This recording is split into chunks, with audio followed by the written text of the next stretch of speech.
Nazar with us here today. Jason is the founder and CEO of Docstoc. Docstoc is the repository for business documents. It's actually expanded its mission. It's now becoming the repository for all things small business and professional. So they're creating a huge virtual toolkit for people that are either working in a small business or they might even be a sole proprietor. So it started out with documents, and it's really moving in some interesting directions. Jason spent 10 years before he started Docstoc working with startups, working with entrepreneurs. He was a partner at a venture firm where his primary role was helping with sales and marketing, as well as helping position companies that needed to get funding. So it was a great proving ground for someone that wanted to go on and start their own business to be able to work with dozens of companies and help them achieve success. So Jason is the only person I know who was the class president at both of the major universities he attended. He is a gaucho. Give it up for the gauchos. And he was the student class president. He then went on to Pepperdine, where he got his joint MBA and JD, so that's a law degree and an MBA, and he was also the class president of the class there at Pepperdine. So not only is he the only person that I know that was class president at two major universities, he's also the only professional hypnotist that I know. And so I think when he's done tonight, you're going to agree with me that Jason is mesmerizing. Welcome to the class.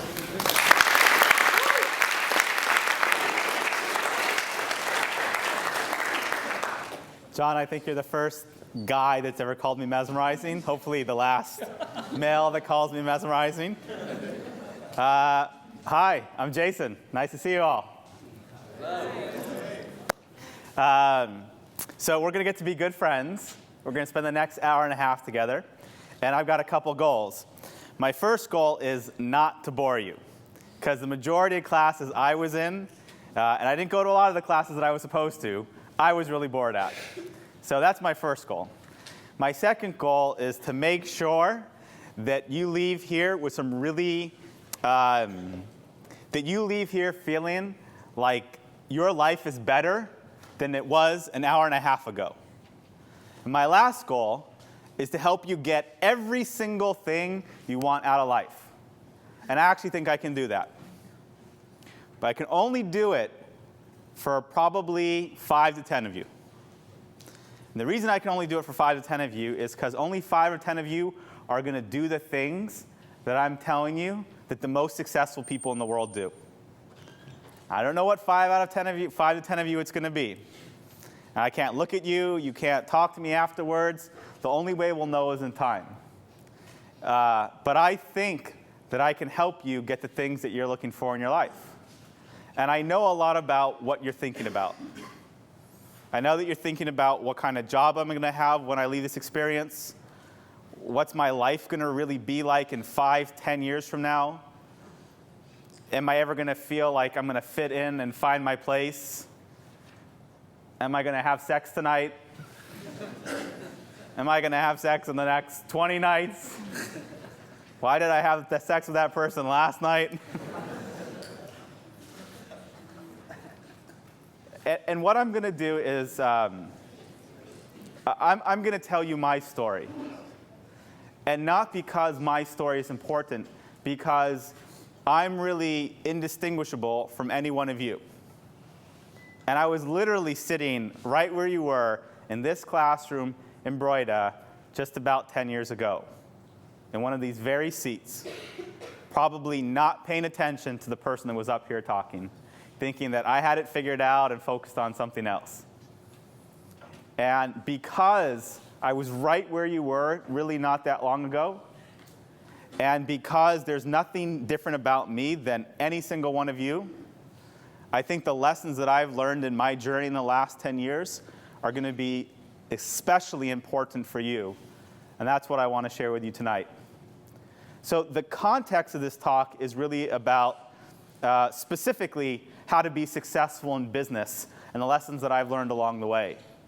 But whether or not you're interested in starting your own business, being successful in business, having a great family, doing charity work, getting to travel, having amazing relationships, living a rich, rewarding life, living just a life of being rewarded for being rich. I think these lessons are going to help you out. And so I'm going to tell you an entrepreneurship fable about myself, and that's why we call it the 21 Golden Rules, a fable about entrepreneurship. And my entrepreneurial story started here at UCSB. And it started in my junior year when I made a decision based on a joke that I was going to run for AS president. And I was working in AS, and I was doing volunteer work. I ran this thing called Family Literacy, where I helped match up students on campus to go read to the families in Isla Vista for their kids that didn't necessarily have the best English speaking skills. And all these people were running for student body president, and they had been in AS government, and student reps, and parties this, and party that. And I just told somebody in a joke, hey, I'm going to run for class president. And then I started thinking about it more and more, and I asked myself the question, well, why wouldn't I? And the first lesson that I applied on my journey was really a lesson I had taken with me my whole life. And lesson number one is, you'll see it when you believe it. And most of us are trained from when we're little kids and you come to school and you get critical thinking that you'll see it, someone will believe something when they see it. Right? When you show me proof, I'll believe it. But that's not what great entrepreneurs do to live their life. That's not what exceptional people do. Exceptional people, no matter what the endeavor is, no matter what the area is, believe it and then they see it. Which means they're able to see in their mind's eye with specific detail what they want a future experience of life to be like. And you paint that picture in your mind with such specificity, with such detail, with such color, with such richness that it becomes real. And you hold on to that mental image. And if there's one superpower that I really feel that I have in life, and we're going to talk about superheroes later today, is that I really feel I can manifest the things in my mind into reality. And I know a lot of you feel the same way too. I know you feel like there was a time in your life that you had this image of what your life was going to be like coming here to UCSB and you made it real. And then you almost pinch yourself feeling like, did I do that? Did I make this thing in my head real? And so to start off on my entrepreneurial journey when I was running for AS president, I pictured this thing in my head, this future experience of this is what I was going to have. And I literally walked down to the areas where they had pictures of all the student body presidents. And I mentally put an image, like my picture is going to be on that wall. And a couple months later it was. And that's what every great entrepreneur and every successful person does. They don't tell themselves, I'll believe it when I see it. They live by the motto, I'll see it when I believe it. The second thing that always drove me along with that is ever since I was a little kid, I had this perpetual sense of urgency. I literally wake up every single morning feeling like there's a clock of my life that's ticking down. And don't some of you feel like you're kind of meant for really big, great things? Really big things. In fact, so big that to tell the person that you know or your friends or you're dating or your family to say it out loud almost feels embarrassing. You feel like you're meant to do something so important and so special that to say that out loud almost feels embarrassing. Right? When I was 16, I was like, I want to be the president of the United States. Well, what are the odds that's going to happen? I don't know. But somebody's going to be it. Why not me? Why not you? And I've had this perpetual sense of urgency that this big, super important thing that I'm supposed to do in my life, every second is ticking away. And if I don't do it now, and if I don't move towards that now, and if I'm not working on the thing that I'm supposed to achieve this huge, important thing in my life, I'm throwing it away. And I remember I was in my apartment here on Umbrego. We had this really cool house. It had these 6 single rooms. They were tiny, like the entire room was, the size of this table. And there was a commercial that came on at 3 o'clock in the morning, and I actually wasn't high. I was sober watching this. And it was a commercial about insurance. I mean, it was like the stupidest thing. Like, what? freaking 21-year-old cares about any life insurance, anything? And there was this old guy on a park bench, and it was like one of the little vignettes. And he's just watching people playing in the park, and he says the phrase, "I wish I had more time." And when I tell you this, I mean it. I don't think I've cried in the last 6, 7 years. I started crying. And I started crying because the thought of fast-forwarding my life 65 years from that moment, and having that feeling like I wish I had more time.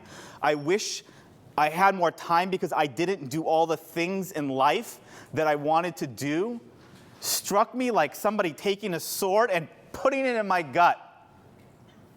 And I was like, that, if there's anything I never want to feel in my life, it's that one feeling, that I wish I had more time. And I made a decision right then and there that no matter what, I would always be willing, okay, taking a risk. I would always be willing, okay, not getting what I wanted, as long as I went after it. Because I never wanted to feel like I wish I had more time. And so today, 12 years later, I'm 33, I wake up every morning feeling this perpetual sense of urgency that today is the day. I've got to do the thing today that helps me to create this big, important, meaningful life and help lots of other people and have this rich, rewarding life that I want. And that was the process I went through when I started doing the campaign for student body president. And I didn't know what I was doing. I wasn't a particularly connected person on campus, popular. Wasn't a popular kid in high school. I played high school basketball. I kind of stuck to that. I was a good student, not a great student, smart enough to get A's and B's, but never really tried like that much harder than anybody else. Came here, was involved in different things, but never did anything so special. But when I made the decision that I was going to run for student body president here, I attached it to my own identity. And I told myself at no cost I'm going to give it every single thing I have to make sure I have a chance to win. And that was the third lesson, which is the only variable you can really control in life for success is your work ethic. And when I tell you, I promise, take the laziest person in this class, I guarantee you I work less than you. I went to less class, I took less notes, I studied less for tests. I just kind of got by because I was smart enough. But when I made a decision that I was going to run for student body president, I made a decision in that moment that I was going to give it every last bit that I had. And I stood outside the freaking USEN for 2 months, passing out flyers every day for 4 to 6 hours a day. I passed out in 2 months 15,000 flyers. I spent 12 hours a day for 2 months straight doing nothing but going to every college club campus, talking to everyone on campus, getting other people to try to do things to help me win the election, putting up signs late at night. I stopped going to class. I literally, for 2 months, stopped going to class. Because the only thing that mattered to me was winning this election. And I realized the only variable I could control was how hard I worked. And in life, you're going to find success comes to you for lots of reasons. It comes to you because you're lucky and you have good timing. It comes to you because you're smart. It comes to you because you put yourself in the right place at the right time. But the only thing that you can really control in that process is how hard you work. And I know most of you are not working at 100% capacity. And that's okay. You know why? Because you're living your life, and you got plenty of time. But you don't want to be the person 5 years from now and 10 years from now that still hasn't picked something to give it to be your all. And I'm sad to say a big percentage of you will. And I don't know who. I can't tell you right now.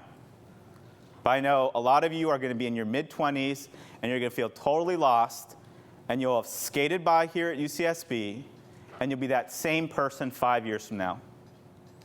And you'll be leading a life that won't make you happy. And it's not going to get you anywhere. And so my advice is pick something, whatever that thing is, whether it's school, which it certainly wasn't for me, or business, or a relationship, or a nonprofit, or a hobby, and give it everything you've got. And so after I won the election, and it was a runoff. It was like the closest election in like UCSB history. And then the year that I spent actually being the student body president was this great experience for being an entrepreneur, because there's hundreds of people in AS. You're helping to manage them. You're doing budgets. And then I thought that I was going to go to law school after I graduated. And my background is, I grew up in this like classic family with like much older Jewish parents. My parents in their 80s. My dad's Persian. He was an immigrant. He has like a functional 8th grade education. And ever since I was a kid, all I ever heard was, go to law school and help me with the family business. This is what you are going to do, Jason. It wasn't even a choice, right? I was like 13 years old. You're going to law school. You're going to help me with the family business. And so I was okay. My whole life I just thought I was going to law school because this is what this like scary Scarface like Persian guy was saying to me. And he's like, say hello to my little friend, man. You're going to law school, okay? You're going to study law, help me with the family business. And he didn't actually hold his crotch when he did that. And so I had made a decision at the end of my senior year of college that I actually wasn't going to go to law school, but instead, I was going to be a motivational speaker. And why anyone was going to come to see a 21-year-old kid from Beverly Hills wanting to be a motivational speaker, I don't know.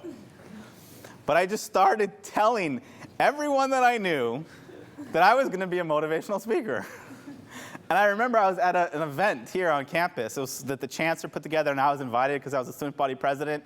And the woman that was the ambassador to Yemen, that later went on to be the ambassador, she went on to be the ambassador to, I think, literally, like Iraq or Afghanistan during the war. I mean, she was a tough lady that, she asked me at one of these cocktail parties, oh, what are you doing next year, Jason? I said, oh, I'm going to be a motivational speaker.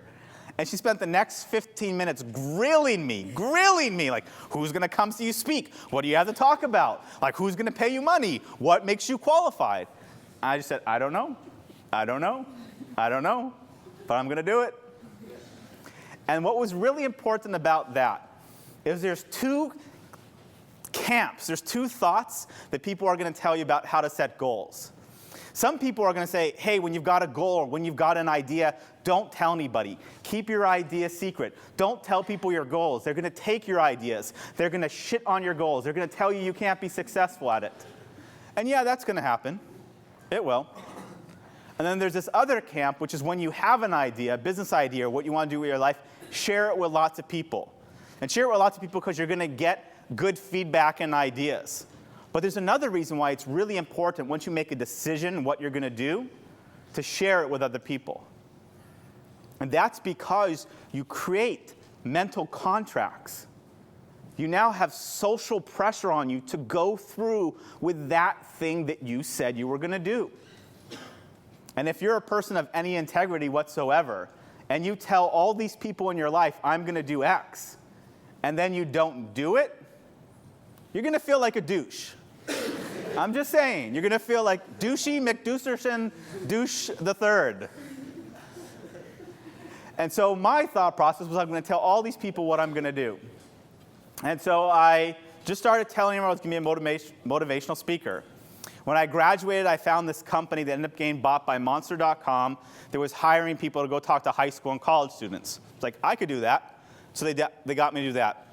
Then I found these other companies that would hire people in their 40s and 50s to do one-day seminars on things like communication skills and negotiations and sales. And I realized the only reason they hired people is not because they were experienced, but because they had to sell product in the back of the room. I was like, I could do that, and I bet I could do that better than other people. And so I told them, give me a shot, and if I'm not one of the top 10% of salespeople, you can fire me.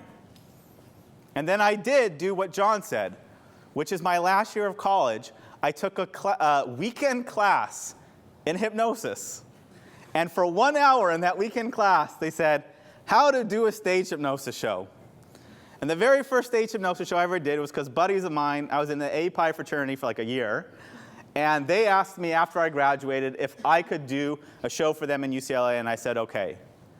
And one of the things I'm going to tell you later is how that first show I did went horribly wrong. But I spent 2 years, and one day I would fly to Berkeley and do a stage hypnosis show. And actually, for a year, I did all the shows for all the incoming freshmen at UCSB the year after I graduated, which was kind of cool. And then the next day, I would drive to San Diego from LA and do a talk for high school students. And then the day after that, I would fly out to Texas to a little Holiday Inn and do a seminar for 30 people. And I did this for 2 years straight. And every day I woke up and was on the road speaking and talking to different folks. I didn't make a ton of money. But one thing that you're also going to learn is how the things that you do in life, you're never sure how they're going to come back and you're going to use them later on. And what I didn't realize at that time was that 2 years that I was spending was probably the most valuable thing I ever did to help me raise millions and millions of dollars. So let me pause there and just tell you a little bit about myself now. I'm the co-founder and CEO of Docstoc. Docstoc's one of the most trafficked sites on the internet today. It's in the top 500 most visited sites on the internet. There are 20 million people a month that come to Docstoc.com. There are 20 million registered users on Docstoc.com. And there have been over 500 million people in the last 4 years that have at some point landed on our website. And what we do is we help small businesses by providing them documents, videos, articles that help them start, grow, and manage their business. We raised $4 million for this business. We've been growing. There's 40 folks that work for us in our office in Santa Monica, right by the beach.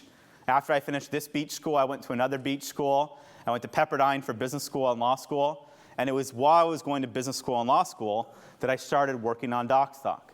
And I had never built any kind of business like that before. And I'll tell you about the business I built in between. And in fact, I came here to do a talk last year for John's class. And one of the students that was in the class reached out to me afterwards. And he's now the head of our customer service team and probably one of the coolest employees that I think the most of in our company. And what I can tell you is that these lessons that I'm going over are the exact things that got me to the place running one of the biggest, most popular internet companies in the world. And really, there is nothing distinguishable between me and you. I don't even think, honestly, if I applied to UCSB today, I'd get in. Really don't. Most of you are smarter than me. You're certainly more athletic. Some of you may be better looking. I don't know which ones, but some of you. And there is absolutely nothing in our backgrounds, nothing in our skill set to distinguish us in any meaningful way, except I've lived and followed these lessons that I hope that you're going to also. And it was in between when I stopped speaking. Let me try. It was when I stopped speaking. I went to work for the only person I worked for a year, and he was a really successful entrepreneur. And we worked on a startup for a year. And I had spent 2 years coalescing and learning about sales. And then he was the person that really brought everything together for me and taught me about sales. And he taught me the 5-step sales process, which is you can use this 5-step sales process to sell anything, to sell a product, to sell a service, to sell yourself to a girl or a guy, to sell anything, anyone, at any time. And that 5-step process is 1, gain interest, 2, establish credibility, 3, establish need, 4, offer a solution, and 5, have a system for an easy transaction. And what we often do when we try to motivate and persuade other people is we start talking about ourselves. How many friends do you have that just spend all their time talking about themselves? You know this person I'm talking about, right? By the way, if you don't know this person, you are this person. We're not interested in other people. We're interested in ourselves. You know why I don't get nervous when I speak in public and why I'm speaking to you right now? Because most people standing here are thinking, oh my gosh, I've got 400 pairs of eyes on me. They're all wondering what I'm going to say next and how I'm coming off. I know that's not the case. You're not thinking about me at all. You don't care about me at all. You shouldn't care about me at all. You care about yourself. you're thinking about yourself. You're thinking about, how am I going to make money to get the things I want? You're thinking about, who am I going to be dating and hanging out with? You're thinking about how you look physically. You know what we all think about all the time? Money, health, and love. When you're young, you think about, how do you get money, how do you get sex, and how do you look? When you get old, you think about, how do I not lose my money, how do I not have aches and pains, and how do I make sure that somebody who I've loved is still with me in my life? That's a thing that everybody thinks about in every moment of every day. And if you learn to talk to people about the things that they're thinking about, you're always able to persuade them. Number 2, establish credibility. You have credibility both because of the things you've done, but also who you are. Are you sincere? Are you straightforward? Are you honest? Are you transparent? Establish need. Here's the biggest trick of all. When I was 16, I got trained to speak. I got trained to be a crisis hotline volunteer. And I would pick up phone calls of other teens that were literally feeling suicidal and were about to take their life. It was called Teen Hotline in LA. And what they spent 10 weeks teaching us is, don't ever give somebody advice, don't ever tell them what to do, just listen actively to what somebody says and reiterate it back to them. And women are naturally a lot better than this at men. They're just naturally more empathetic. They listen, and then they just tell you what you just said. As guys, we're like, oh, here's what you're going to do. You do this, and you do that. You're going to fix it. You're going to do this. I mean, take John. John's like a big, important VC. He's called into board meetings. You think he sits there and actively listens and then empathetically says, oh, I feel your pain? No, he's like, get your shit done. Make money, right? He can't do that when he goes home with his wife. She's going to kick his ass. And so the way that we establish need is we simply ask other people, what are they looking for? What do they want? What are they thinking? And then all we have to do is tell back to them what they just said to us. And the trick is not that we understand what they need, but that they feel like we understand what they need. And that's when people say things to you like, oh my God, I can't believe someone finally understands the way I feel. What should I do? What do we do next? Where do we go from here? And it's in that moment you have the ability to persuade anybody in any direction and sell anything that you want to. And then what you do is you offer a solution that matches their need. You offer them something of value that matches the thing that they need help with. And you don't offer anything but that they told you that they were looking for. People will tell you what they need. And all you need to do in return is say if your product, if your service, if you as an individual can match that need for them. And then that last part about an easy transaction is really just about, let's get started right away. And it's that 5-step sales process that you can sell anything to anyone.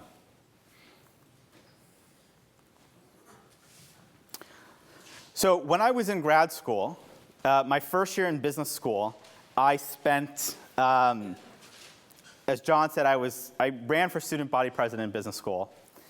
And I spent my entire second year of grad school, which was my first year of law school, which is pretty gnarly, even for someone that doesn't study a lot, launching a business plan competition at the Pepperdine Business School that had never been there before. And it was literally a full-time job.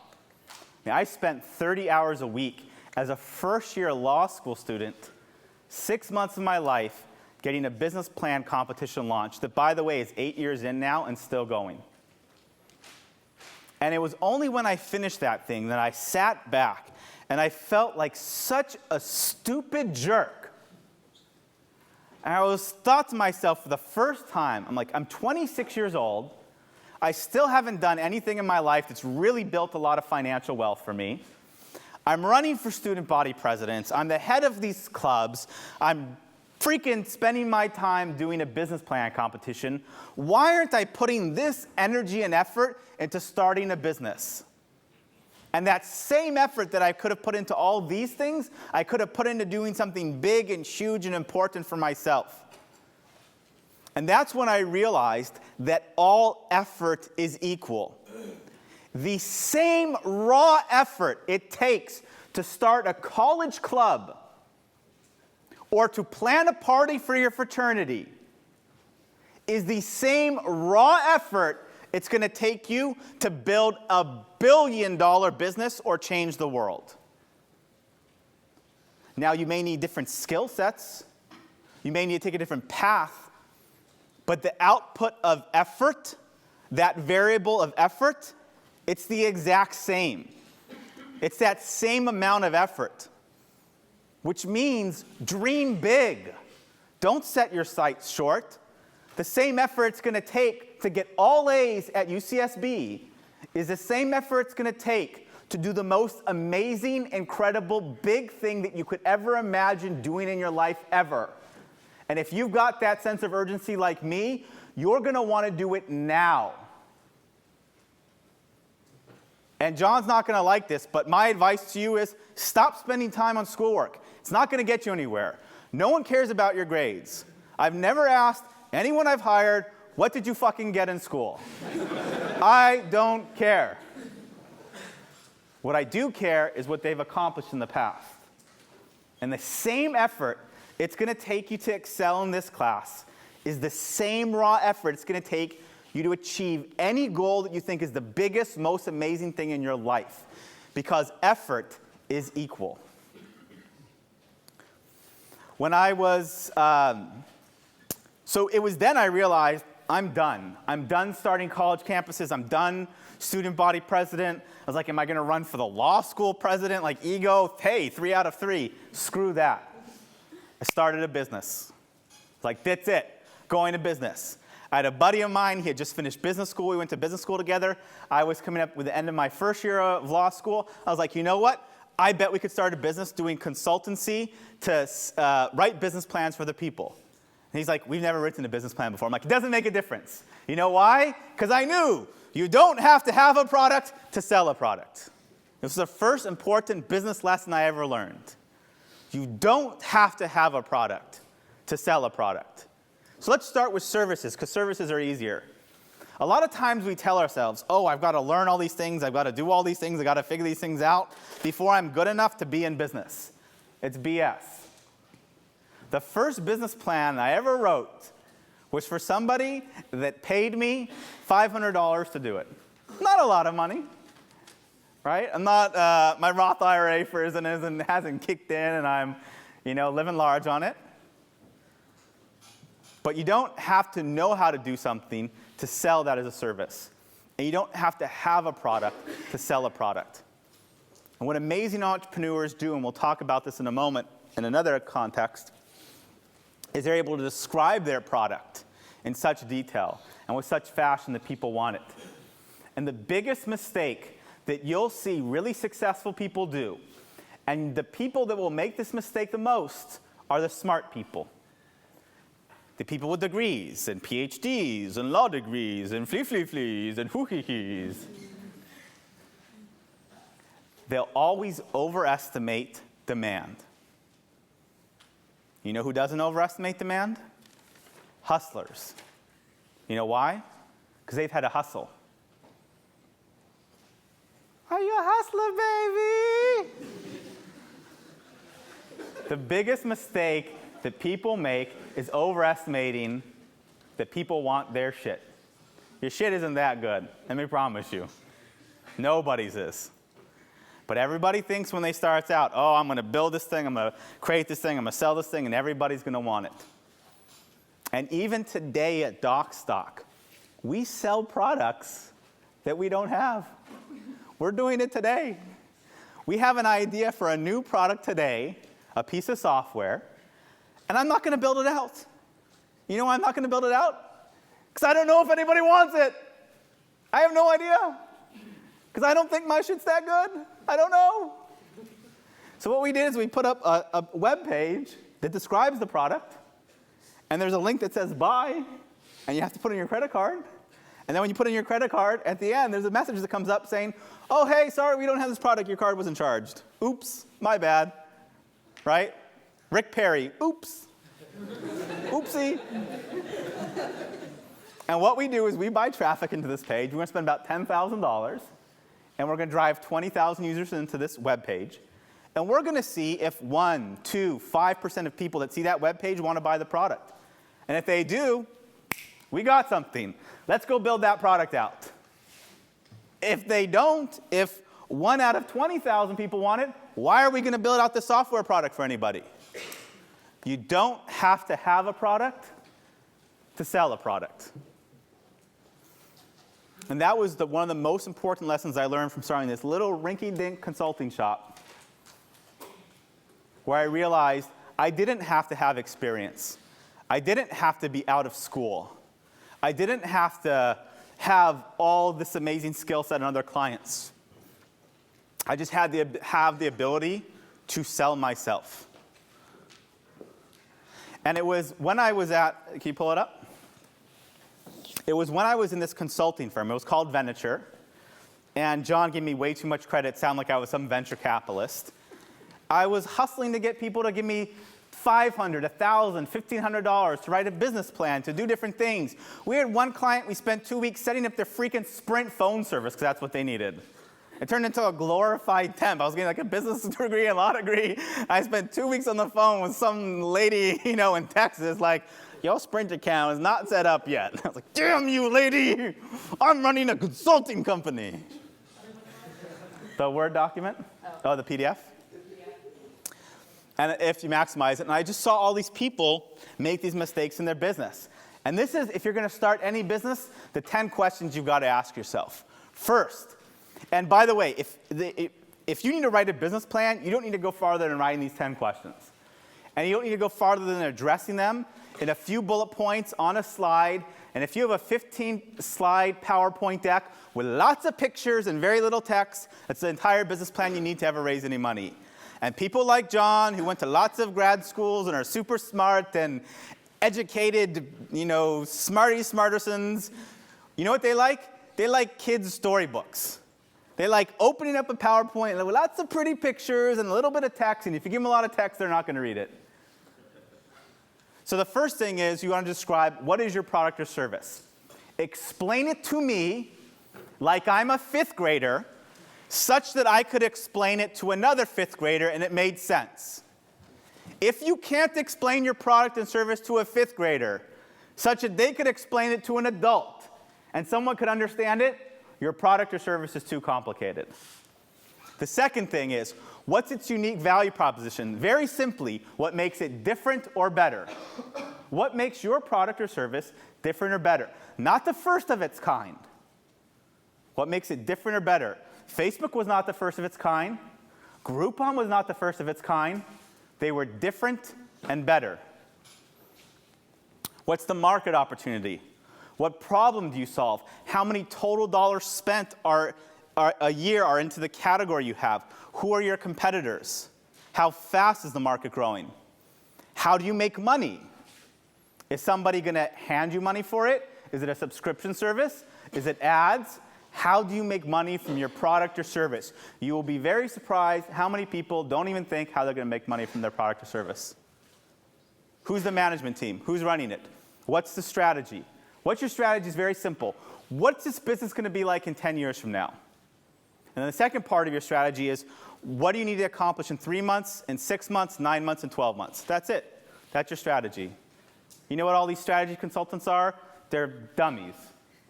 I'm the head of strategy, a strategy consultant. Whatever. Go do something. Go build something. Don't consult on being strategy. How do you market your product or service? How are you going to get people to buy your product or service? How much capital do you need? How much money do I need to get this product or service off the ground and to get people buying it? How much am I going to need for the first year? What are your projected financials? How much do you think you're going to make the first year, second, third year, and what are you going to spend the first year, second, third year? And when do you become profitable? And finally, what's the valuation of the company?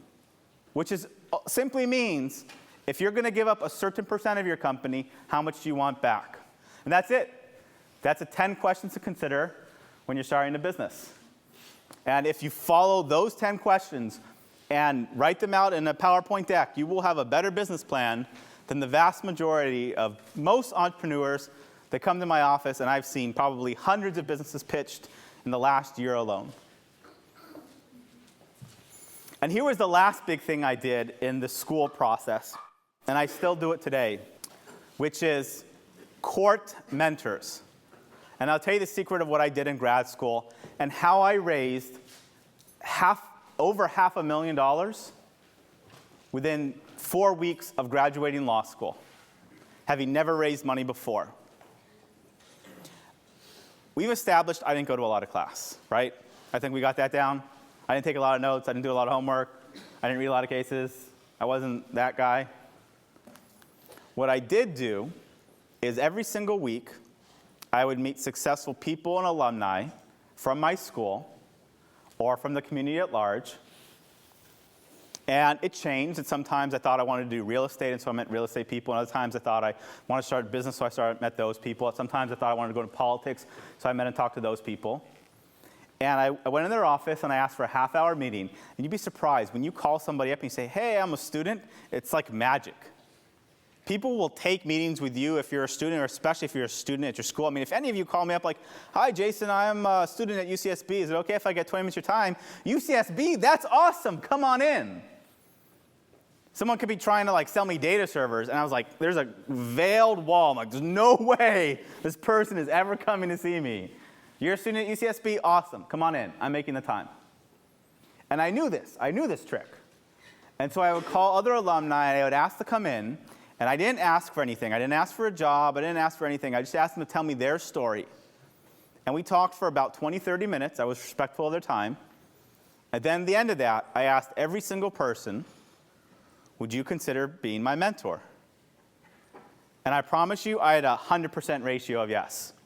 I mean, you've got to be like a Scrooge, shriveled heart, asshole of a person to tell this student, "Yeah, no, I'm not going to be your mentor." He's not going to do it. Yeah. In fact, they're like, "Oh my God, mentor, I'd love, great." And you know, now established a relationship. Now they actually feel responsible for me. Now this person that they didn't know but half an hour ago leaves their office, and they're thinking to themselves, "God, I'm somebody's mentor." Whoa! Wow, they go home to their wives that night, to their husbands, like, "I'm this kid's mentor." They feel a sense of responsibility. I call and email them. It's like, "Hi, I'm your mentee." It's like, "Hey, mentee, I'm your mentor." And little did they know that I was like a mentee whore, and I had asked hundreds of people to be my mentor. And I'd be walking down the street and bump into a stranger. It's like, "Hey, I'm a new mentor." "Really? Hey, so am I. Tell me about your mentee." "Well, he's this kid at UCSB." "Really? So is mine." I was like mentee STDs. I had so many mentors. But I had courted all these relationships, and then more importantly, I stayed in touch with them. And I asked them for advice, and I took their advice. And it was these people that were my mentors, of which I literally had over 100. I had asked over 100 people to be my mentor. Literally. I said the phrase to over 100 people, "Will you be my mentor?" And over 100 people said yes. And it was that group of people that gave me $500,000 to start Docstoc before I even had a product. Now, I was building a product. I had put in the $15,000 I had in savings. I had put $20,000 on my credit cards. I had put in student loans that I'm still paying back today. But I got the money to start Docstoc from that group of people that told me they were my mentors. And one of the most important things you can start doing today is take 2 hours out of every week and specifically, like clockwork, religiously, set up meetings with people that you want to be like. 5 years from now, 10 years from now, 20 years from now. Ask them their story. Ask them how they got there. Ask them for advice. And then ask them to be your mentor. And follow up with them afterwards, time and time again. And those relationships will come back to pay you in dividends. So now we come to the phase of Docstoc. And here I was. I was a law school student at Pepperdine. And And this idea for this website, it was 2006, and I thought, there should be something like YouTube but for documents. There should be somewhere where people can go to get any business or legal document fast, easy, and free. There should be somewhere that's the repository for all of the best business, legal, educational, financial documents that you could find, that you could search, discover, and easily download and print. And I wrote that paragraph down on a PowerPoint, and that became the business plan of Docstoc. And I had lots of questions of what to do and how to do it, because I had never done this before. And I know you've got a lot of those questions too.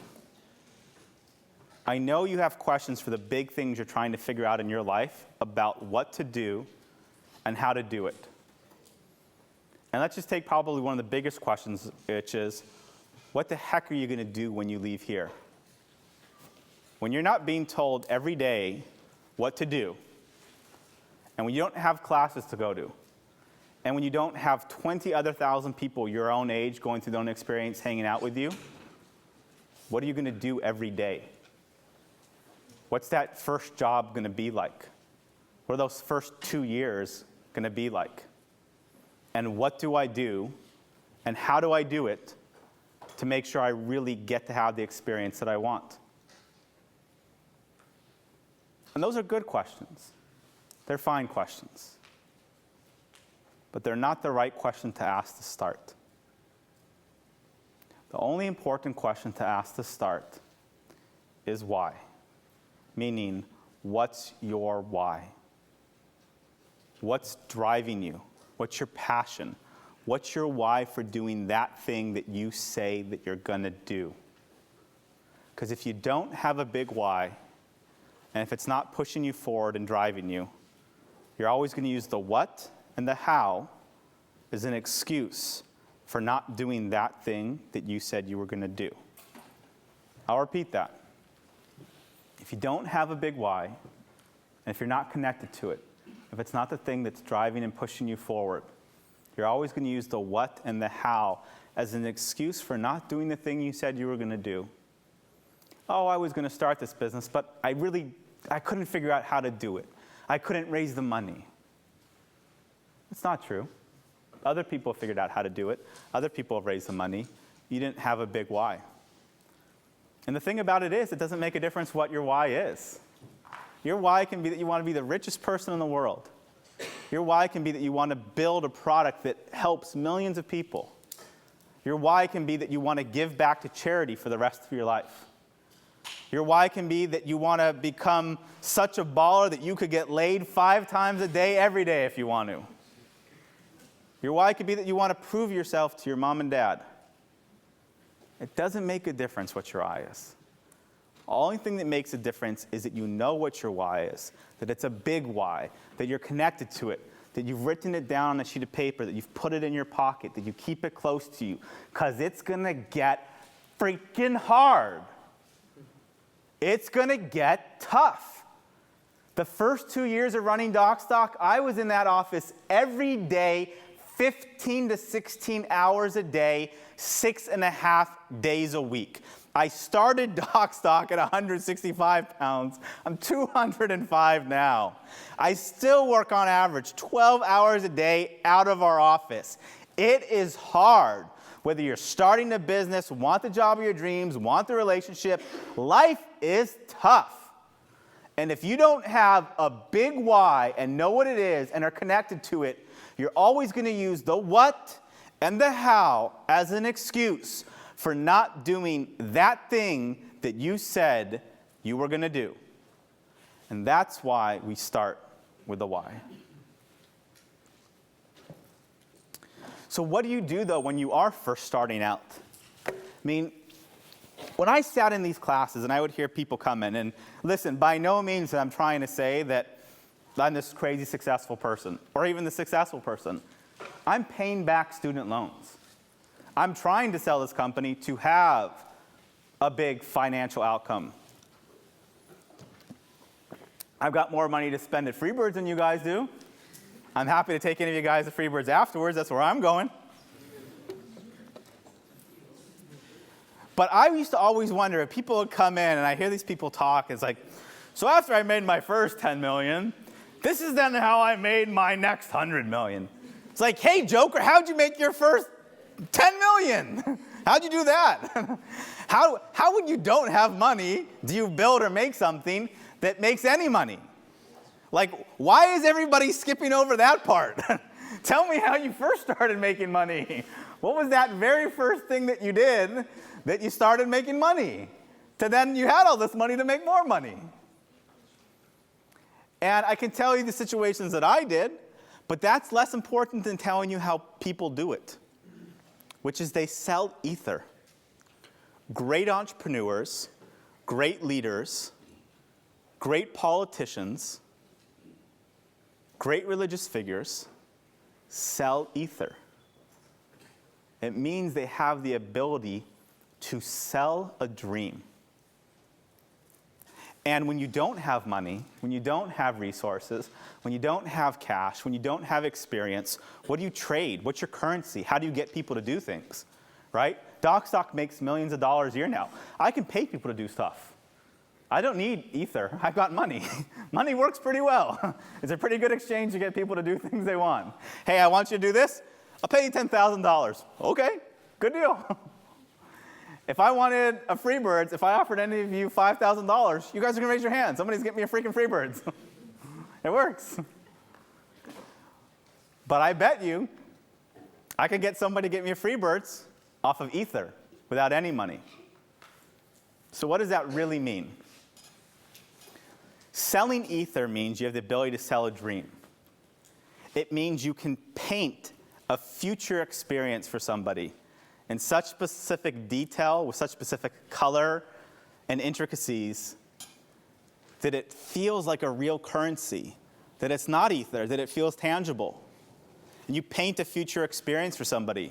When I wanted somebody to design the first Docstoc website for us, and I didn't have any money to give him, I had to tell this person what they were going to get in 3 months, how they were going to get all this deferred compensation, how they were going to get equity in this company, how they were going to have the pride of being able to create this website that thousands of people would see in a very short period of time.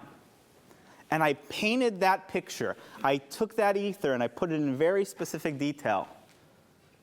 And then I infused it with the most important thing of all, which was my certainty.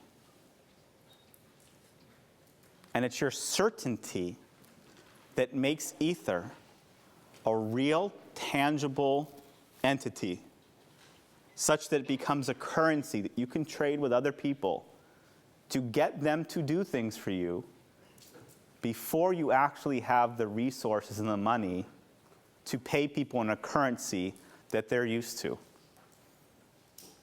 And that's a lesson that every great leader, every great politician, every great entrepreneur has learned and applies on a constant basis.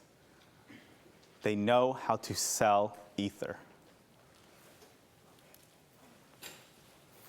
It's since that time, people have come to me and said a lot of times, oh, Docstoc's successful because it was such a good idea.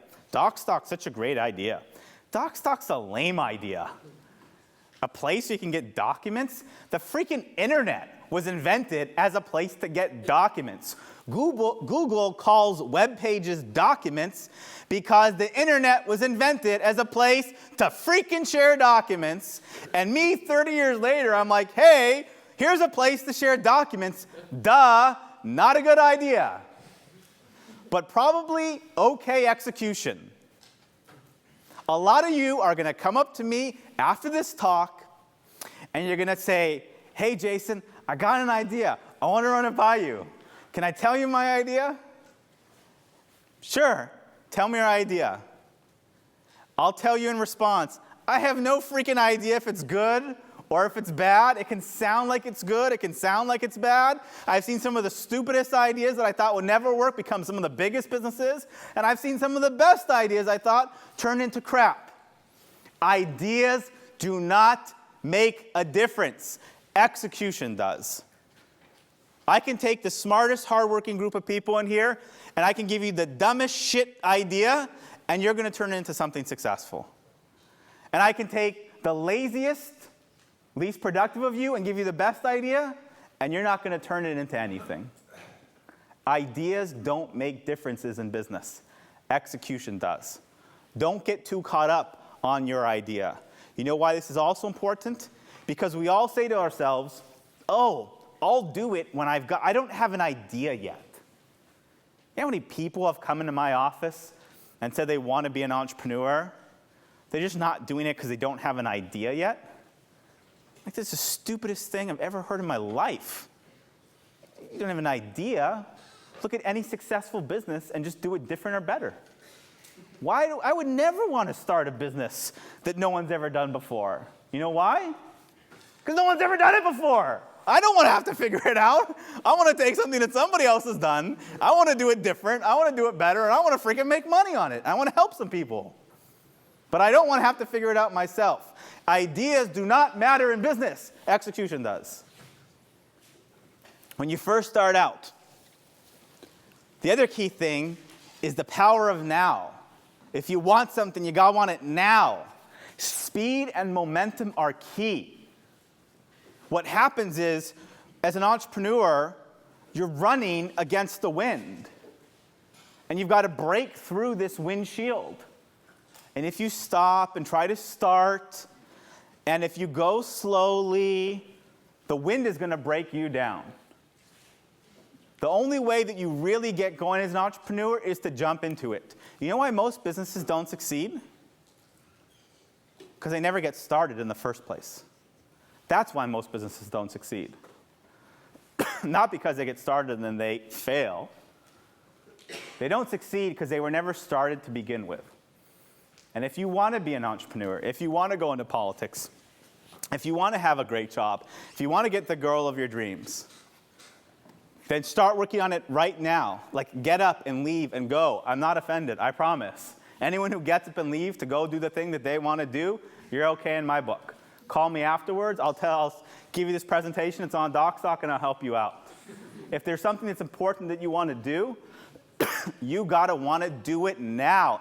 You got to move fast on it. You got to have that sense of urgency. Like, I want it, and I want it now. So you're going to have business ideas. I know a bunch of you have business ideas now. And here's this weird, tough thing. We know that really successful business people are able to see things that other people don't. When Walt Disney said he was going to build a land of animals, a land of Disney, do you think people said to him, oh, hey, that sounds like a great idea? No. Mr. White said, hey, Disney, get off the crack. That doesn't make any sense. But Disney saw something in his head that no one else could see. And we know that's what makes successful entrepreneurs. We know that's the mythology, right? We know that story about Steve Jobs. He saw something that no one else saw, and he went after it. That's true. He did, and those people do. But we also know that most businesses that get started don't succeed and don't work out. And we know that the most successful businesses pivot.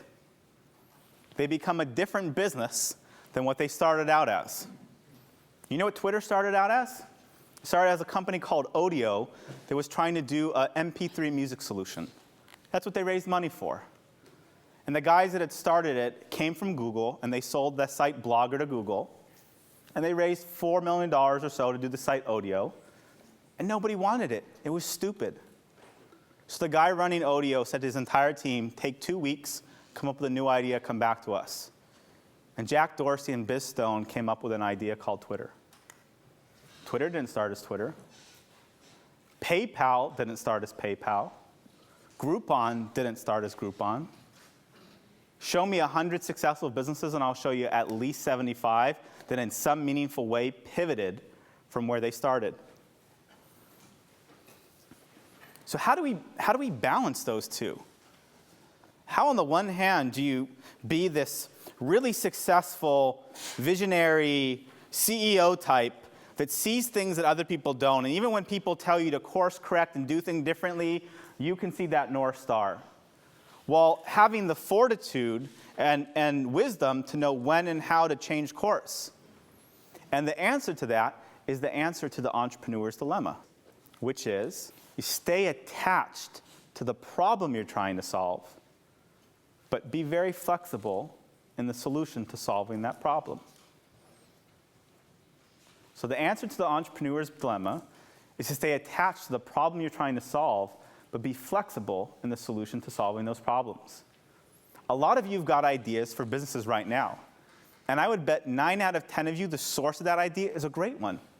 You've identified a really important problem to solve. But you're probably coming up with some pretty stupid solutions to solve it.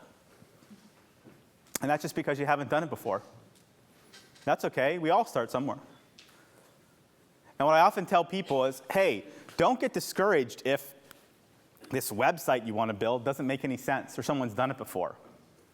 Don't get discouraged if this service you provide is something that may not make you any money. The core root of the problem you want to solve is an important one and one that should be solved. Stay attached to solving that problem, but be flexible in the solution of how to solve it. Once you actually start building your product, make sure you can say, with as much sincerity and truthfulness and outside objective opinion, that it's different or better than what already exists. Facebook was just different and better than MySpace. MySpace was just different and better than Friendster. Google was just different and better than Yahoo. If you can say that your product is different or better, it will succeed. And what's important about that is you don't have to come up with an original idea. You know how I come up with business ideas? And we've been doing it for the last 2 months at Docstoc. We're looking at building new products and services. I look at existing businesses that are doing well, that are making money, and I say, how could I copy that business but do it different and better? What's my competitive advantage? Will I work harder? Am I smarter? Do I have more connections? How can I do what they're doing, but I can do it different or better? And if you're thinking about wanting to start a business, my biggest piece of encouragement to you is don't go any farther than looking at an existing business that exists and is working and is making money, and then ask yourself, how can I do this different and better? And then start offering that product or service out to other people.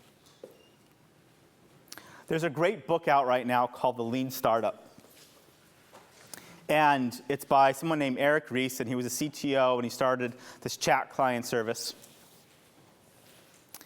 And his whole idea and methodology is that in technology, instead of taking these long cycles of 3, 6, 9, 12 months to build a product that you do in a vacuum, and you get lots of user feedback that you think it will work, and then putting it out in the market, build things in 3 to 6 weeks and put it out there with lots of bugs, issues, and problems, and see if people take to it. Because getting a product, getting a service in the hands of people, and then letting those people in real life, in real time, in a real market condition, tell you whether it's going to work a lot, is much more valuable than trying to build something over a long period of time. And for any of you that are looking to start a business, I would start with the following question. Ask yourselves this. If it's a service-based business, something that you're going to do, ask yourself, how within 2 weeks and $1,000 could I start providing the service? Literally. For how within 2 weeks and for $1,000 could I start providing the service such that I could immediately start charging somebody for it? If it's a product that you're looking to build, either a physical product, maybe you've got an idea to build a new kind of laptop cover, or a digital product, you want to get a website up and going, ask yourself, how could I build this in 2 months for under $10,000? And just get that product or service in the hands of other people and let real people in real time tell you if they want your stuff. At some point, you may not be able to actually keep funding your own product. I funded Docstoc as far as I could. I spent what was in my savings, I maxed out my credit cards, I took out student loans. Literally, to this day, my dad does not know that I have student loans out. He would lose his shit if he knew I had student loans I was paying back. But what's important when you go to actually raise money, and when I raised that $500,000 from all those mentors, I didn't have to sell the product. When you go to raise money, what you do is you first sell yourself. Your friends and family, professional investors, angel investors, the kind of people that will give you $10, $30, $50, $100, $250,000 for your business are not investing in your business. They're investing in you. They're going to make a bet on you.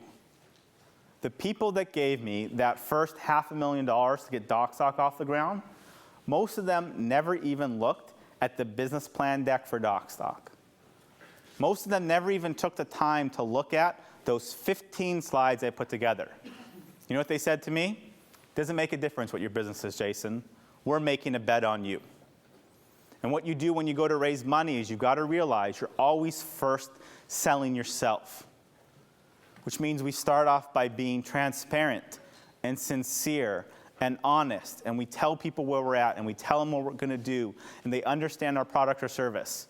And we tell people what we're going to accomplish, and we then exceed on those goals, which we'll come back to.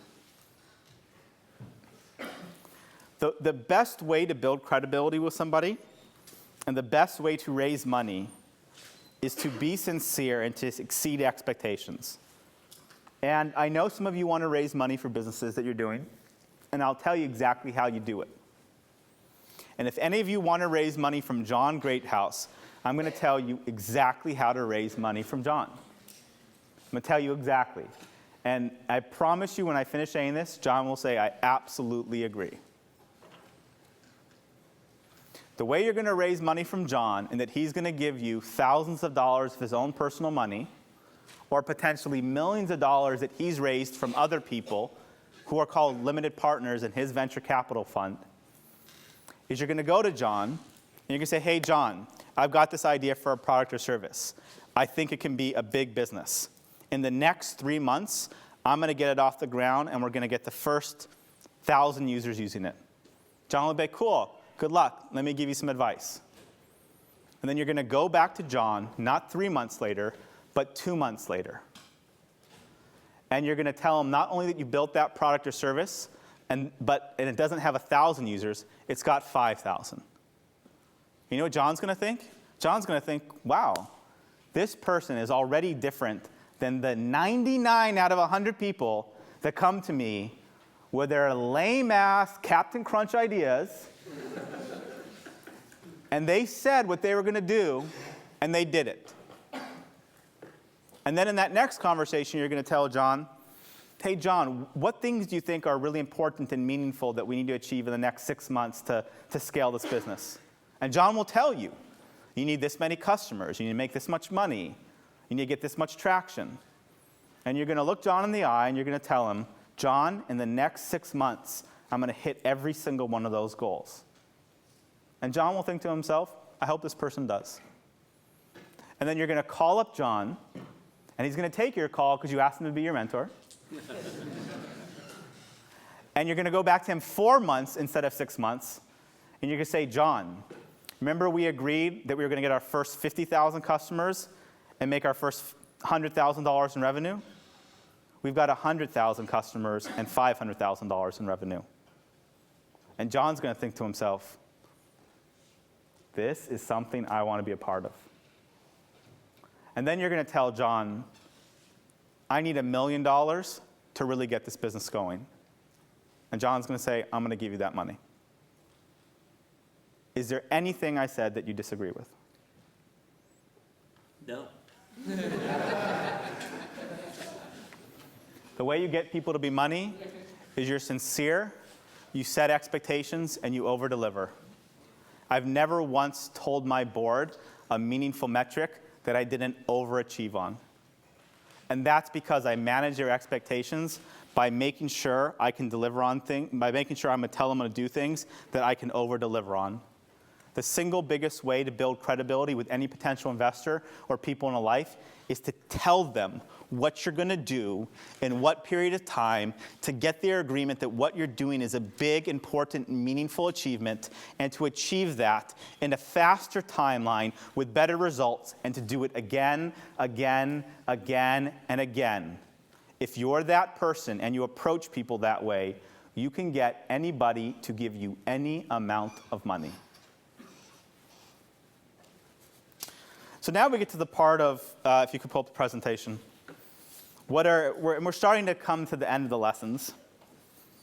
What are the values? What do we live by? And I remember when I first started Docstoc, a friend of mine said, you've got to have core values of your company. Our core values were we over-communicate, we always work hard. And I love superheroes. I'm a superhero fanatic. I literally, my girlfriend usually does Shabbat with her family on Fridays, and so sometimes I go, sometimes I just go home and pass out because I'm so tired. And most Fridays I spend at home watching Cartoon Network cartoons. I watch about 3 hours of superhero cartoons. I watch The Avengers. I watch reruns of Justice League. I watch Batman and Superman. I watch Wonder Woman. If there is a superhero cartoon, I watch it. And a lot of nights I go to sleep dreaming about being a superhero. I'm not going to lie. I literally go to sleep dreaming that I have superpowers. That's me. And I thought, you know what? This is my company. I get to make the values, whatever the bleep I want to make them. I'm going to make our core values about superheroes. And so I wrote this blog post 3 years ago that went all around the internet called 10 Lessons Startups Can Learn from Superheroes. And we have this huge mural on our wall, probably about the size of 3 of these chalkboards, of all these superheroes. And I tell every employee that I hire, you have to pick a superhero that you are. You have to tell everybody in the company. And when you come into the company every day, I want you thinking that you're that superhero. And we have a mural of all of those superheroes on the wall. And here are the 10 lessons startups learn from superheroes. 1, superheroes never give up. They always continue on. They always press forward. Batman doesn't have a single superpower, but he's superhuman in that he never, ever gives up. What Batman is known for amongst every single superhero, he is the strongest mind and he's the most persistent human being on the planet, whether you have powers or not. Number 2, superheroes always get the job done. There's no Peter Parker as Spider-Man almost saved Mary Jane from the burning building. There's no, hey, I almost got there. Don't tell me you almost got the grade you wanted. Don't tell me you almost started the business. Don't tell me you almost got the girl. You either did or you didn't. Gray areas for Kafka, not for comic book heroes. They either get the job done or they don't. It's a pretty binary process. Superheroes are the best at what they do. If I hire a customer service person, if I hire a VP of marketing, if I hire a developer, I hire that person because they're the best at what they do. And they know they're the best, and they know that every other person that works in the company is the best at what they do. Superheroes are the best. Flash is the fastest. We've got to know that we're the best at what we do and that we work with the best. Superheroes are really, really clear on their purpose. You know Captain Marvel? Captain Marvel is a kid that met a wizard. And when he says the word Shazam, turns into this Superman-like powerful being that doesn't get affected by kryptonite. Kryptonite, thank you. And Captain Marvel, because he's a kid, because he's like a 10-year-old kid, is known as being this ridiculously cheesy superhero. But he's crystal clear of his purpose, which is, I defend good. And as startups, we need to be, and as business leaders, we need to be crystal clear of our purpose. Because if we're not, we die. Superheroes aren't flawless. You're going to have flaws. You're going to make mistakes. You're going to have scars and potholes and issues. The goal is not to be perfect. It's the pursuit of perfection. Superheroes don't seek the glory, but they'll get it anyway. If you go out to do something big and important, you don't have to beat your chest and say how important and wonderful and amazing you are. You'll just get the glory. It's going to come to you. Superheroes help others. And if we're starting a business, our goal is not how much money do I make. Our goal is how many people can I help. That's what superheroes think about every day, and that's what we think about as leaders. And there's a direct correlation between the number of people that we help and the amount of success that we have. Superheroes are great, can do it by themselves, but they're more powerful in teams. I don't care how important or amazing or talented or hardworking you think you are, you can do better by combining with other super people and doing it on a team. You guys are on a team. Could you do it by yourselves? You're powerful because of the team that you build around you. Superheroes' real strength comes not from their powers, but from their character. Christopher Reeves is my favorite Superman and will be until the day that I die, not because he was the most muscular guy or the best actor, because that guy had more character than anybody that will ever play the role of Superman. And your true power, no matter what you're talented, comes at what your character is. Be honorable, be selfless, help others. That's where your power comes from. Be courageous, be respectful. And finally, it goes to the other role I have, superheroes achieve huge feats. Superman doesn't spend his day stopping bank robbers. Superman stops the asteroid that's hurtling to Earth and is going to kill every living sentient being. The same raw effort it's going to take to start a lemonade stand or a college campus is the same raw effort it's going to take to literally save the world. Try to achieve huge feats. So let me talk about the one most important thing. There is one most important thing at any time to do for your business, and there's one most important thing for you all to do right now. I don't know what it is, but I know there's one most important thing. And as far as achieving our business goals, most of us get caught up on a long list of stuff to do. We've always got a long list of stuff to do. And it feels really good to check off this stuff to do. You know why? Because we want less STDs. We want less stuff to do. And it feels good, like I feel like I accomplished something. Most of the stuff to do doesn't make any difference to that thing you're trying to get done. And the trick of what breaks out really successful startup companies, and the trick of what really successful people do, is they start off each day and they ask themselves the following question. If I get one thing done today, this week, this month, that's the most important thing, what is that? And they write it down. And they spend 80% of their time on that one thing. When we first started Docstoc, I was obsessive about the fact we had to get more traffic. That's all I thought about. Once we started getting to a critical scale of traffic and had a couple million people coming to the site, I was obsessive about the fact that we had to get to break even so that we weren't going through and burning this venture capital money that we raised, so that we could be self-sufficient. Once we did that, I was obsessive about how we could grow our revenue 100% year over year, such that we could build a business that would really start to grow and justify a venture capital investment. Now I'm obsessive about owning the small business category and being the premier destination online for every single small business owner and operator and building the best products and services for them to help their lives as much as possible. At any given time in your business life and your personal life, there is one thing that if you spend 80% of your time on will make the biggest difference in your lives. And I can promise you in your experience right now, that one thing is not schoolwork. But it's probably where a lot of you are spending a lot of your time. And I promise you, you can take the maybe 2, 3, 4 hours a day that you're spending doing schoolwork and in class. And if you substitute that for working on one thing that's most important for you, it's going to make a much bigger difference in your life. And in the next coming months and the next year,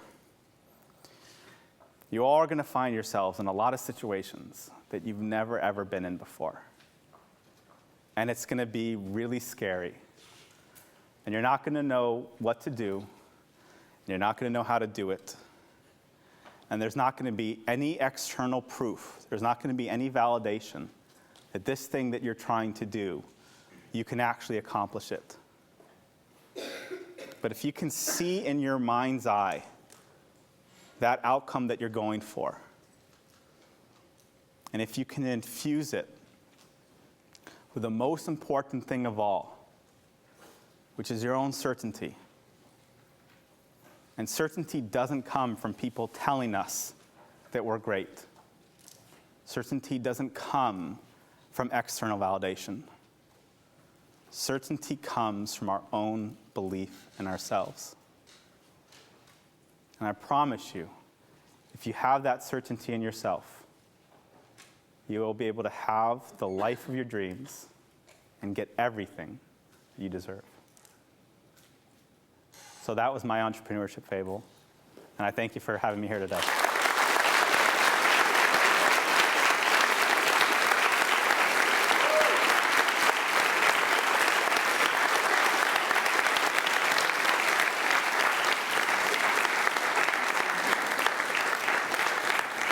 All right, we have a few minutes for questions. I know you guys probably have some pent-up questions, so why don't we try to get a couple before we have to split. Let's try the first question. We got one right up here. Hey, what's your name? My name's Jordan. Hey, Jordan, nice to meet you. I'm Jason. What's your question? I was wondering about how with Docstoc, how you're planning on expanding kind of into these vertical markets for your platform. So now what we're doing at Docstoc is we're building other products for small businesses. So we're going to do a series of info products that you actually might see on infomercials. And we're going to build productivity apps like software and management tools to help small businesses. And then we think by putting these all together, it creates this platform and this company that has all these different assets for small businesses that we can eventually sell for more money or take public. Yeah. Here in the front, what's your name? Stefan. Chevon? Yeah. Nice to meet you. I was wondering, you said when you started your business, you were creating business plans for companies, and you didn't know how to do it. And you said you sold your service to someone who really needed you, for example. And what would you have done if your business plan didn't work out and the person got bankrupt? How would you feel? I would have felt pretty shitty. But what you do is, as an entrepreneur, you commit to doing things that you've never done before, and then you just figure out how to do them. And the single biggest thing that will make you figure out how to do them is that you have no choice. And when we have our backs to the wall in life and it's the do or die moment, most of us step up to the plate and figure it out. And the fact that I felt like I had to deliver for that person and I had to create a great business plan and that person had already signed a contract and given me money gave me such motivation and sense of urgency that I had to figure it out that I probably wrote a better business plan than 90% of other people just doing it the first time. Right here, what's your name? Eric. Nice to meet you, Eric. Nice to meet you, Jason. When you first started to form relationships with mentors, how did you work to follow up and strengthen that relationship so that it could be beneficial Cool. to you in the future? So the follow-up is the key. And what you do with a follow-up is you just find any reason to get in touch with them. And you don't ask them for things, but let's say you and I were talking and I tell you I'm a huge comic fan. You might say, hey, there was just this thing in the news about the new actor that got picked for Superman, and drop it in. And I'm like, oh, that's cool. Or you may reach out to me and say, hey, is there any project you need help with? Totally willing to do it for free. Of the 100 people that I asked to be my mentor, I asked every one of them, what can I do to help you out? And I would just do any odd random thing for them. For one person, I built an Excel model of how to project a real estate projection model. For another person, I would run errands for that person. And so I did it by remembering all the things that they told me were important and finding reasons to reach out to them about it, and then trying to do things for them that could help them out. Over here, what's your name? Sean, Hey, Sean, nice to meet you. you You said everyone in Docstoc is just a superhero. Which one was yours? Come on, Sean. Guess? Superman. You got it. Other questions? Over here? Are you excited for the What's your name? Caroline? Nice to meet you, Caroline. Are you excited for the Avengers to come out next summer? Heck yeah. Super excited. Yeah. Okay, over here. My name is John. Nice to meet you, John. Nice to meet you. So you said that you were obsessed with getting traffic to your website at the beginning of your venture. Mm-hmm. Can you talk about how you did that and anything about that? Sure. So when we first started out, I was thinking, how am I actually going to get people to show up? At the time, there was a site called Dig, which aggregated different news. And if you got on the front page of the site, Dig, it could drive tens of thousands of visitors to your site in a matter of an hour. And I basically figured out how to game that site and how to become a power user of it. And I spent 45 days before I launched Docstoc. And so within the first week, I was able to drive literally a couple 100,000 people to the site just through Dig. Now, that was not great traffic because it wasn't targeted. But what I realized is as people uploaded more documents, these documents would get indexed in search engines. So when I tell you that 20 million people a month come to Docstoc today, it's not 20 million people a month that type in docstoc.com. Our business would actually be worth probably 10 times as much as it today if all 20 million of those people did it. What happens is most people get to Docstoc because they put a query into Google, and then we have a document with text that's related to that query. And so I noticed this pattern in Google Analytics, and it became very clear that all we needed to do was get more documents, and we would get more traffic. And so I made this huge sign that the only metric that was important in the company is getting more documents. And we built software that would go on the web to look for documents. And we ran contests for people. And we tried to keep building a better product to encourage people. And sure enough, as we went from 10,000 documents to 1 million, and 1 million documents to 5 million, our traffic started going up by a multiple 2. And so that was what we did in our case. We realized that we'd be a business that would have to rely on search engines to drive traffic, so we had to get a lot of content. All right, last question. I think you had one over here. What was your name? David. Nice to meet you, David. Nice to meet you. What was your major in UCSB? I was a political science major, but I took a lot of sociology classes, and I think John Baldwin's still here, right? He teaches like sex ed and a whole bunch of so I was his TA, and my favorite class I ever took was a class he taught for juniors and seniors that I got into my freshman year called Ethical Capitalism. And I don't know if he still teaches it, but it was by far the best class I ever had. I actually think it was the best class I ever had, period. And what it taught me was that if you do it right in building a business, there's a direct correlation between the more you help people, the more money you'll make. And what happens is when you really build a business and you build a life around that, there's a lot of congruency where you know that by making more money, you're helping more people and you're doing it ethically, and the products and services that you put out there. And every time somebody pays us $20, I know that I'm saving that person a lot of time, money, of having to, do it somewhere else and helping them along their way.